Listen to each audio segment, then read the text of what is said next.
Iya, bismillahirrahmanirrahim. Assalamualaikum warahmatullahi wabarakatuh. Pada kesempatan ini kita akan melanjutkan perkuliahan kita dalam mata kuliah Papualogi dalam kurikulum kita. Akan tetapi sebenarnya itu adalah membahas tentang ilmu kepapuaan. Jadi tidak memandang Papuanya dalam bentuk region atau pembagian wilayah atau provinsi, akan tetapi hal ini dipandang dari segi kepulauan secara menyeluruh. Jadi kepulauan Papua dari timur hingga barat, dari utara hingga selatan, semua masuk dalam ruang lingkup pembelajaran kita. Termaksud di dalamnya adalah pulau-pulau yang masuk dan dekat dengan kepulauan Papua. Jadi itu yang fokus yang akan kita pelajari. Jadi beberapa hal yang perlu kita ketahui bersama bahwa mata kuliah kita arahkan pada ilmu alam. Jadi hal-hal yang berkaitan dengan kepapuaan kita konversi dalam pembelajaran ilmu alam. Kalau misalnya di program studi yang lain bisa jadi dikonversi dalam mata kuliah, dalam kajian-kajian sosial, bergantung pada fokus program studi yang mereka lakoni. Jadi gitu.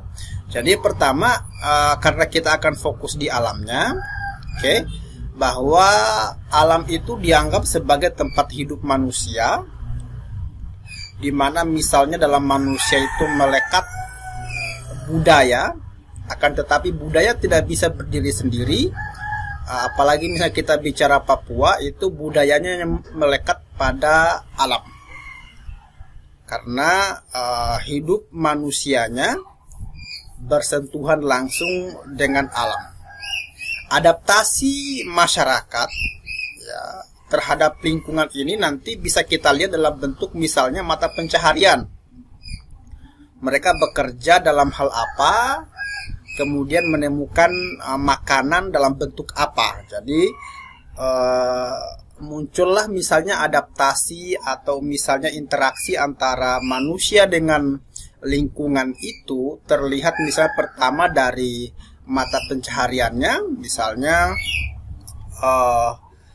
masyarakat Papua umumnya tempo doloe atau misalnya yang dulu-dulu bekerja di alam, misalnya mencari kayu, kemudian misalnya makannya dari hasil alam juga, misalnya sagu dan semacamnya. Kemudian berikutnya misalnya dalam kategori perumahan, nanti misalnya interaksi manusia dengan alam itu muncul dalam bentuk rumah. Misalnya nanti rumahnya di mana bentuk dan model stylenya seperti apa. Kalau misalnya dia adalah misalnya rumah yang dekat dengan alam seperti rumah Papua pada umumnya, seperti yang kita pernah lihat di gambar atau di film-film, di mana misalnya atapnya adalah terbuat dari alam secara langsung, kemudian dinding lantainya juga dari alam, maka itu menunjukkan interaksi manusia dengan lingkungannya. Kemudian pakaiannya, bagaimana kita mengimajinasikan pakaian khas daerah Papua atau masyarakat Papua secara umum. Kemudian peralatan rumah tangga, peralatan perkebunan, dan lain semacamnya. Namun lebih dari itu sebenarnya kehidupan manusia itu dipengaruhi oleh hal-hal yang berkaitan dengan aspek alam atau geografis. Pertama, kehidupan manusia dipengaruhi oleh relief. Relief itu adalah bentuk permukaan bumi, ada dataran tinggi misalnya, ada dataran rendah, ada pantai. Nanti misalnya kehidupan manusia ketika misalnya mereka hidup di sekitar pantai dengan di pegunungan tentu berbeda. Kemudian berikutnya ada sumber mineral atau sumber daya alam yang terdapat di sekitar manusia bertempat tinggal juga mempengaruhi, karena bisa jadi misalnya mereka akan memanfaatkan sumber daya alam itu untuk kehidupan mereka. Berikutnya misalnya ada lagi perbandingan luas daratan dengan luas perairan. Kalau misalnya perairannya lebih luas, maka kehidupan manusia di sekitaran itu bisa jadi lebih dominan misalnya pada kehidupan misalnya nelayan atau sejenisnya gitu. Oke, kemudian kalau misalnya di lebih luas daerah daratan, maka memungkinkan kehidupan mereka adalah bercocok tanam atau bertani gitu. Kemudian jenis tanah di mana mereka tinggal, apakah misalnya tanah rawa, tanah pegunungan, itu mempengaruhi bagaimana situasi kehidupan masyarakat. Kemudian berikutnya jenis flora dan faunanya, misalnya di sini kan flora fauna meliputi misalnya tumbuhan dan hewan-hewan. Jadi ini akan mempengaruhi corak hidup masyarakat yang mendiami tempat atau lokasi daerah tertentu. Kalau misalnya lebih banyak misalnya hewan buruan, maka masyarakat akan cenderung bekerja sambil berburu. Kalau misalnya lebih banyak tumbuhan-tumbuhannya misalnya yang bisa menghasilkan olahan kayu, maka akan dimanfaatkan untuk olahan kayu. Kemudian air, ya, ketersediaan air juga mempengaruhi kehidupan manusia. Lokasi serta iklim, ya, iklim itu mempengaruhi mempengaruhi corak hidup masyarakat secara umum yang berlokasi di tempat itu. Jadi memungkinkan beberapa aspek ini, sebanyak 8 aspek itu mempengaruhi pola hidup masyarakat, lebih spesifik ke masyarakat Papua. Jadi masyarakat Papua itu yang kita kenal, kalau misalnya kita kita telusuri bahwa secara dominan itu mereka lebih dekat dengan alam, kehidupan mereka lebih dekat dengan alam, sehingga alam di tangan mereka bisa lestari gitu. Kemudian berkaitan dengan itu, maka kondisi penutup lahan atau vegetasi, jadi dalam bahasa ilmu lingkungan, penutup lahan atau vegetasi atau misalnya kita sebut dengan hutan-hutan, rerumputan atau sejenisnya, yang ada di wilayah Papua itu 90% itu masih bagus. Oke. 90% untuk kondisi vegetasi atau penutup lahan di area Papua secara umum, dan Papua dan Papua Barat itu 90% masih bagus. Hal ini merupakan potensi, ya. Jadi kita anggap bahwa ini merupakan potensi yang tak ternilai, dalam artian punya nilai yang bagus dan nilai tinggi untuk masyarakat Papua. Namun seiring dengan berkembangnya waktu, karena ini data tahun 2018, seiring dengan berkembangnya waktu tentu tidak permanen di 90%, karena semakin berkembang kehidupan manusia, dalam artian kita menuntut kesejahteraan di mereka, tapi ternyata sebenarnya akan berimpak pada keadaan lingkungan. Bisa jadi misalnya lingkungannya, masyarakatnya semakin sejahtera dari tinjauan ekonomi, tapi lingkungannya semakin menurun kualitasnya. Itu adalah merupakan hukum alam yang selama ini telah banyak didiskusikan. Bahkan untuk menjaga stabilitas lingkungan, maka para pengambil kebijakan berpikir bagaimana masyarakatnya terlihat lebih sejahtera, tapi lingkungannya juga tetap lebih baik, jadi gitu. Dan ini merupakan hal dilema yang selama ini sedang dicarikan solusinya.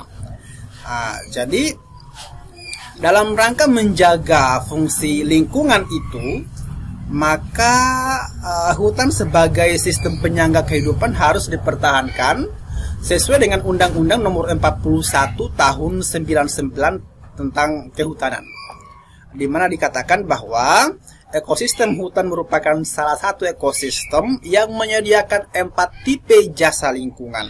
Jadi lingkungan itu berjasa dalam kehidupan manusia.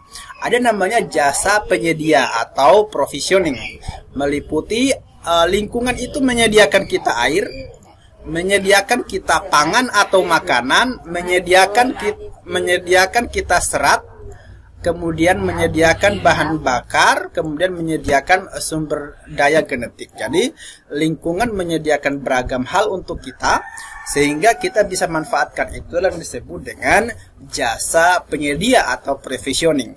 Kemudian berikutnya ada jasa pengatur. Ternyata lingkungan juga bisa mengatur kita. Oke.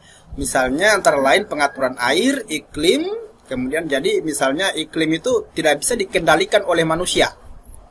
Iklim itu dikendalikan oleh alam itu sendiri. Jadi manusia tidak punya intervensi terlalu besar untuk bisa mengendalikan iklim. Begitu pula misalnya untuk bisa mengendalikan air, punya intervensi yang cukup kecil juga. Meskipun misalnya dalam skala-skala tertentu ada rekayasa-rekayasa yang memungkinkan bisa dilakukan oleh manusia. Akan tetapi rekayasa itu tidak sampai misalnya mencari sumber-sumber air tertentu yang memungkinkan tidak ada bisa diadakan. Itu sulit. Tapi hanya mengeksplorasi yang ada untuk bisa dinikmati oleh masyarakat. Kemudian misalnya bahan bakar berupa misalnya tambang minyak dan semacamnya. Kemudian sumber daya genetik yang berfungsi bagi kehidupan manusia. Berikutnya jasa pengatur tadi ya, jasa pengatur jadi ada air, iklim, pemurnian air, kemudian kualitas udara, oke. Ini adalah lingkungan sendiri yang mengaturnya, meskipun kontribusi manusia untuk bisa menurunkan kualitas udara itu juga ada. Misalnya tingkat polusi dengan beragam aktivitas mesin yang terlalu tinggi, kemudian mitigasi terhadap bencana, ini adalah jasa ada kontribusi manusia, ada penyerbukan juga misalnya ketika ada sesuatu hal yang bisa dibantu oleh manusia, kemudian pengendalian hama juga manusia bisa mengatur. Kemudian jasa pendukung meliputi habitat keanekaragaman hayati serta pembentukan regenerasi tanah. Jadi misalnya ada manusia yang ingin memperbaharui kondisi tanah, maka memungkinkan bisa terlibat. Kemudian jasa sosial budaya, estetik dan warisan budaya. Jadi manusia punya kontribusi dalam mewariskan estetika, keindahan alam dan warisan budaya, meskipun sebenarnya di alam itu sudah ada. Hanya butuh kontribusi manusia untuk bisa tampak oleh masyarakat. Oke, jadi gitu. Kemudian masyarakat secara manusiawi, jadi masyarakat adalah manusia, memanfaatkan secara langsung dan tidak langsung fungsi jasa lingkungan yang berkepentingan dan berkelanjutan. Oke, jadi tidak hanya misalnya masyarakat adat Papua.